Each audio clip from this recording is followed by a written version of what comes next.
சுகன்யா தன்னுடைய முதல் கணவரை நினச்சி அந்த பயத்தில் இருக்காங்க.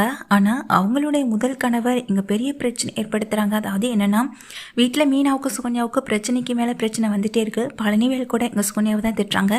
தேவையில்லாத விஷயத்தில் நீ தலையிடாமல் அமைதியாக இருந்தாலே போதும், இதுதான் நீ எனக்கு கொடுக்குற அமைதியாக இருக்கும் நான் நம்புகிறேன் பழனிவேல் சொல்ல, சுகன்யா எதுக்கு மேலே எதுவுமே பேசாமல் அமைதியாக இருக்காங்க.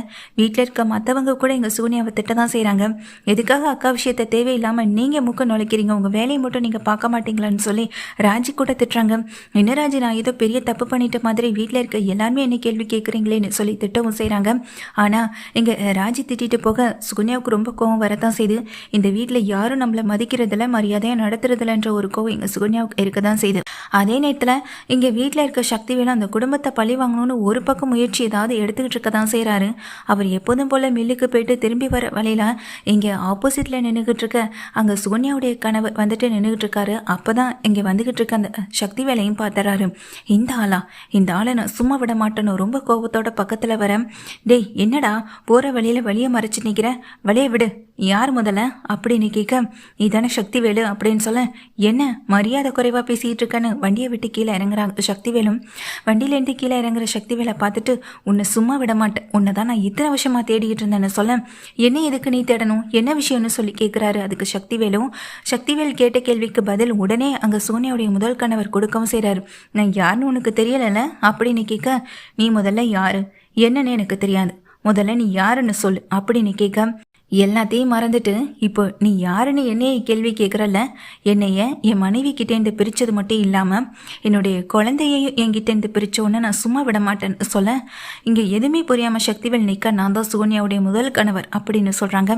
இதை கேட்டு சக்திவேல் பழந்துக்கிட்டு நிற்க, என்னையா பழசு எல்லாத்தையும் நீ மறந்துருக்கலாம், ஆனால் பாதிக்கப்பட்ட நான் எப்படி அந்த பழசெல்லாம் மறப்பேன், இன்னும் எதையுமே நான் மறக்கவே இல்லை, நீ எனக்கு பண்ண துரோகத்தை நான் மறக்கவும் மாட்டேன் மன்னிக்கவும் மாட்டேன்னு சொல்ல, அப்போ தான் அங்கே சக்திவேல் யோசிக்கவும் செய்கிறாரு. ஏன்னா சோனியாவுடைய வாழ்க்கையில் மிகப்பெரிய விபரீதத்தை ஏற்படுத்தினதே இந்த சக்திவேல் தான். சக்திவேல் பண்ணின சில தில்லாலங்கடி வேலை, அவர் மறைச்ச சில உண்மைகள், தன்னுடைய பிஸ்னஸில் அவர் பண்ண வேலைகள், எந்த மாதிரி குடும்பத்தில் பண்ண சில விஷயங்கள் எல்லாமே எங்கள் சோனியாவுக்குடைய கணவருக்கு நல்லாவே தெரியும். ஏன்னா சோனியாவுடைய அக்கா தான் இவங்க வந்துட்டு கல்யாணம் பண்ணியிருக்காங்க அந்த மாதிரியை. அப்படி இருக்க பட்சத்தில் அப்போதுலேருந்தே சுகன்யாவையும் தெரியும், சுகன்யாவுடைய கணவரையுமே எங்கள் சக்திவேலுக்கு நல்லா தெரியும்.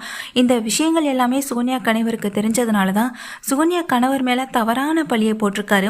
அந்த தவறான பழி ரெண்டு பேருக்கும் இடையில பிரச்சனையை ஏற்படுத்தியிருக்கு, சுகன்யாவுக்கும் அவங்களுடைய கணவருக்கும். அதனால தான் ரெண்டு பேரும் பிரிஞ்சு போகவும் முயற்சி எடுத்திருக்காங்க.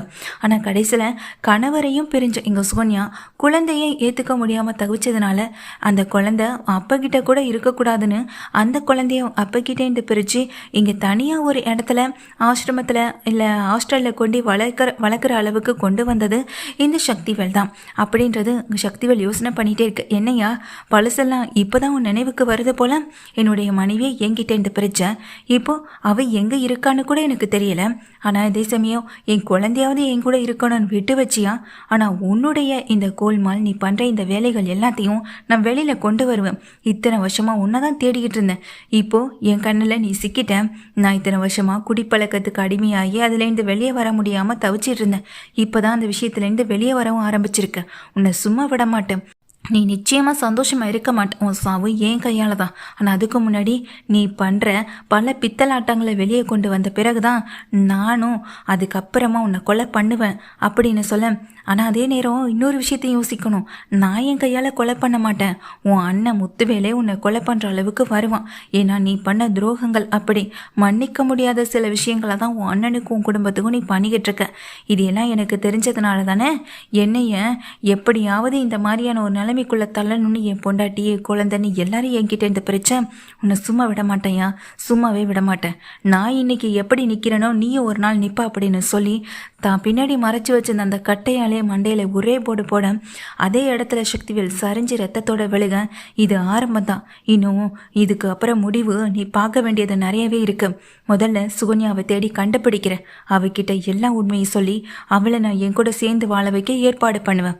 அதுக்கு பிறகு என் குழந்தைய கூட்டிட்டு வருவேன். நான் என் குழந்தை என் மனைவி நீ எல்லாரும் சந்தோஷமா வாழுவோம், அதை நீ பார்க்க தானே போறேன் அப்படின்னு சொல்ல, என்னைய தப்பான பழி போட்டல அதை நீ ஓமாயாலே ஒத்துக்க வைக்கிற அளவுக்கு இனி நான் உனக்கு திருப்பி கொடுக்க போறேன்னு சொல்லி அங்கே நின்றுட்டு இருக்காங்க. அந்த சக்திவேலை போட்டு அடிச்சுட்டு அந்த சக்திவேலை அடித்ததுக்கு பிறகு தான் அந்த இடத்த விட்டு போகவும் செய்கிறாங்க சோனியாவுடைய கணவர். இவனுக்கு இப்போது அப்படின்னு ரொம்ப ஒரு பதட்டம் பயம் எல்லாம் இங்கே சக்திவேலுக்கு வரதான் செய்யுது. ஏன்னா இவனை முடிச்சிருக்கணும், அப்போவே முடிச்சிருந்தா இப்போ இவன் நம்மக்கிட்ட வந்து பேசியிருக்க மாட்டான்.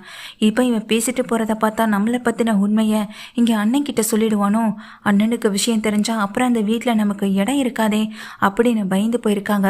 ஏன்னா சக்திவேல் பண்ணின வேலைகள் அப்படி பல விஷயங்களில் பல இடங்களில் அவர் பண்ணின தில்லுமுள்ளுத்தனம் இன்னமும் இந்த முத்துவேலுக்கு தெரிய வரல. அதை தெரிஞ்சுக்கிட்டே ஒரே ஆள் இங்கே சுகன்யாவுடைய கணவர், அதனால தான் அவரை அந்த சுகன்யா கிட்டேருந்து பிரிக்கிறது மட்டும் இல்லாமல் மொத்தமாக தனியால் நிற்க வச்சது மட்டும் இவர் நல்லாவே பண்ணியிருக்காரு. இப்போ அதே வேலையை திரும்ப பண்ண போகிறதுல ரெடியாக இருக்காங்க எங்கள் சுகன்யாவுடைய முதல் கணவர். இன்னும் சுகன்யாவுக்கு செகண்ட் மேரேஜ் ஆன விஷயமும் தெரியலை, தான் குழந்தை எங்கே இருக்காங்கன்ற விஷயமும் தெரியலை. 2 பேரையும் தேடி கண்டுபிடிக்கணும் முதல் வேலையாக இருக்காங்க. சுகன்யாவுக்கு இது பிரச்சனையாக வந்து முடிய போகுது. சுகன்யாவை இந்த வீட்டுக்கு கொண்டுட்டு வந்த சக்திவேலுக்கும் பெரிய பிரச்சனையாக தான் வந்து முடிய போகுது. சுகன்யாவுடைய முதல் கணவரால் தான் இனி வரப்போகிற ஒவ்வொரு சீக்வன்ஸ் இருக்கணும் அப்படின்னு நினைக்கிறாங்க. இந்த வீடியோவுக்கு ஒரு லைக் பண்ணி ஆதரவையும் தெரிவிங்க.